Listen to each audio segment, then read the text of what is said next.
Hello ladies and gentlemen, my name is RemovableSanity, and today I am reviewing Undungeon from developer Laughing Machines, published by Tiny Build. So what is Undungeon? Undungeon is best described as an isometric 2D pixel RPG, set at the end of a planet's life which is melded with multiple universes, in which all are about to collapse into a black hole. The premise is you play as an immortal herald called the Void, who's been pieced together out of a mixture of body parts from various worlds by a mysterious god. Your aim is to create a new world from the mass of the others in a bid to save the universe and some of those inhabitants that reside in the current planet. The game boasts a vast open multi-world, numerous story-driven side quests, a customizable hero, and a choice-reflective NPC interaction system, plus 2 unlockable main characters. And so, to the gameplay. The gameplay starts after a small introductory cutscene showing how different universes collided with each other to form one planetary multiverse, and the resulting impending doom of it, as it slowly slinks into a black hole which will wipe out everything. You are soon tasked by your creator to help create a new universe in which to survive and thrive, and then promptly dropped off into the HUB, or Hub. This is effectively a secret interdimensional space organisation whom everybody, and I mean everybody, has been waiting around for your arrival. Here you are greeted by your taskmaster, a giant eyeball who gives you the lowdown on what to do, where to do it, including hints on how to move, attack, and understand your RPG system. Once your task is set, you get dropped down on the planet in a bid to unlock various land rings whose mass will help create the very existence that you have been tasked to create. From the moment you land on the planet, you are free to explore the unlocked ring in any way you see fit. Here is where you'll be taking on tasks from the locals as well as complete your main objective. The missions themselves are nothing too unordinary, such as fetch quests, kill quests, and various discovery quests in a bid to get something out of it. But what I can say is the story itself is extremely well written and engaging, that really shows off the game's lore and craziness of being in a multiverse world. Reality itself is failing, and the inhabitants and the gods within it are on their last breaths, and it's up to you to resolve this ever-ticking time bomb. This is a loot-centric action game in where everything is useful, from plant seeds to the ribs of your eviscerated enemies. Taking everything is essential, as it often be used as currency when trading, or used for creating new items such as new body parts for yourself. Lovely. The biggest element for this game is the customizable character, where you can literally replace organs to ensure you are a walking demigod of death, if you have the resources. You can upgrade your brain, skin, legs, heart and intestines for more advanced versions, which come with permanent attribute boosts. One of the biggest fundamental things you need to ensure you create / use is your main core. This little beauty gives you a variety of slots which you can then fill nodes that buff your character in every way conceivable, like crit, health, luck, drain and summoning. You can create different cores with different number of slots to pick your perfect playstyle, and by upgrading said core you get to unlock a slot for the node. By the time you open the 4th mass ring, there are various machines in the hub world to allow you to craft pretty much everything you need from the resources you gather. One element that stays on the main world though is Dubby, an NPC that allows you to combine nodes. Nodes are very useful as they pretty much buff your character, and combining said nodes help you increase their potency, so keep an eye out for him on your travels. The general movement of your character has 360 degrees of movement, but only 4 sprites, as you can only appear to be facing directly north, south, east or west.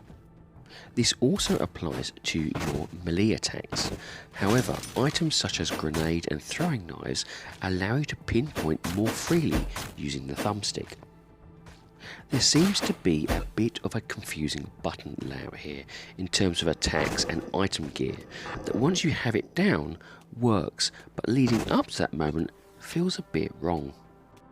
For instance, throwing a knife uses the LB button and right stick to aim, which whilst moving can be a bit jarring at first. You can swap the button layout to suit your style, so at least this can be amended to suit your preference. Now you do have 6 abilities based on your equipment that you have attached to yourself. However, the armor based ones often come with a secondary ability by holding down the corresponding button. This means that there is a plethora of abilities and different attack styles to choose from and get around your enemies with. Battles against enemies is a constant moving to find the best time to attack, whilst dodging those attacking you, whilst managing a stamina bar in a bid to gain that much needed vigor which is used to level up your core.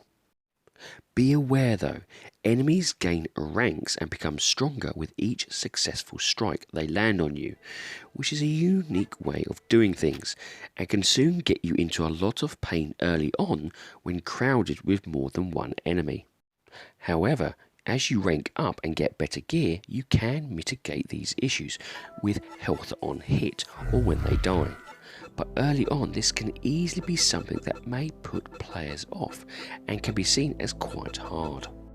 A companion to help keep some enemies occupied whilst you clear out the rest is essential, but companions are rare to find and easily killed. I spent more time healing my companion than I did myself. You can get the chance to summon a companion through the use of consumables, but this stat will need to be raised high to get its worth. Otherwise, it's a case of finding them in the world. In my playthrough so far, I've only managed to find 2, and one was given to me from the beginning. With a swathe of different locations to visit, I'm sure there probably is more to be found. Another unique choice is how the screen dims and becomes cracked as you are near death, making fighting more difficult the worse you're doing. This combined with using a health potion that floats in front of you and needs to be struck again before applying, and can be stolen by your enemies if they hit it first, can lead to very tense moments. On the bright side, this also applies to them, so when you see an enemy go for their health potion, be sure to claim it before they do. You can use health packs which don't float in front, but these are a bit more costly than the usual potions. One aspect to really keep an eye on is your weapons, mask and chest plates, as they wear out over time as you battle the enemies you find. Once they hit 100%, your game will pause to allow you to swap out another item if you have it. However, anytime during your battles, you can also pause the game using right trigger and switch items to give yourself a boost if an enemy is being particularly difficult. Death in this game is a hard reset that removes your progress entirely, returning you to your last checkpoint you happen to touch. It rolls back any experience points you've gained, any equipment changes you've made, and items you have picked up. So make sure you regularly return to the hub or stand by a mirror. The game's version of a checkpoint is essential before taking on any task. Thankfully, the game is fully populated with numerous checkpoints on offer, so even if you do die, it's not too bad an issue as long as you regularly save.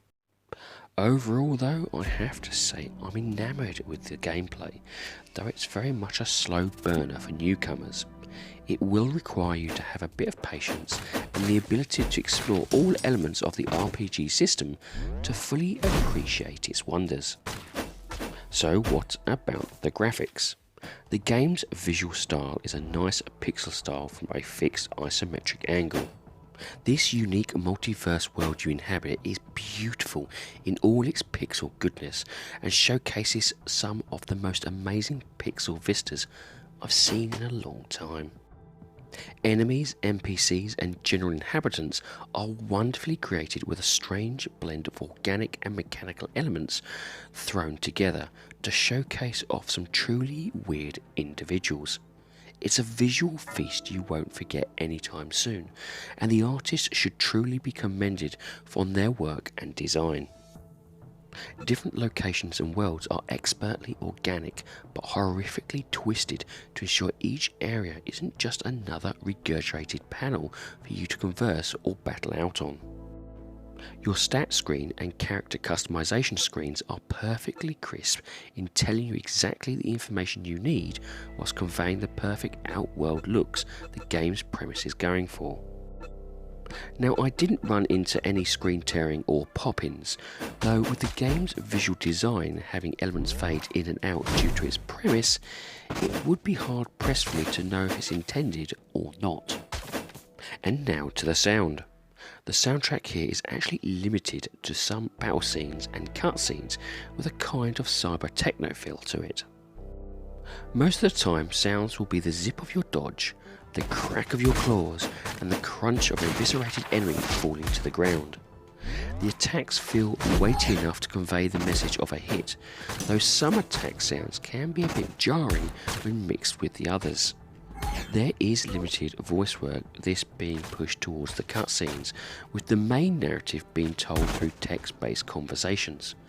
Overall, the sound is good despite its limited use, and really is only there to buff the action and provide a background ambience. And this leads me on to the rating of the game. Now, I rate games in order of avoid, on sale, great purchase and must own.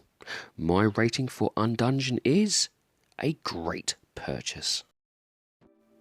This engaging story, the addictive simple but effective combat, and the versatile ability to customize pretty much everything about your character outshines some of its flaws.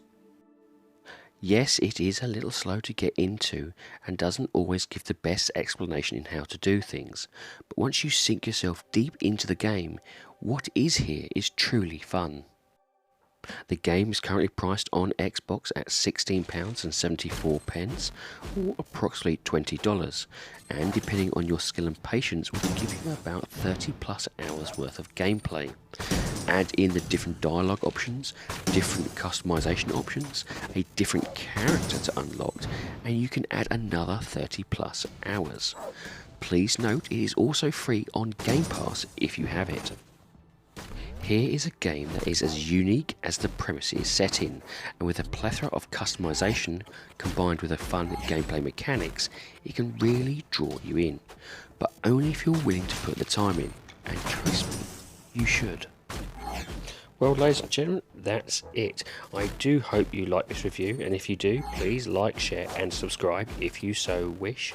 And if you would like to put some notes or even just a comment in the comment section, I do like reading them. Anyway, have a great time gaming, and I'll see you all again soon.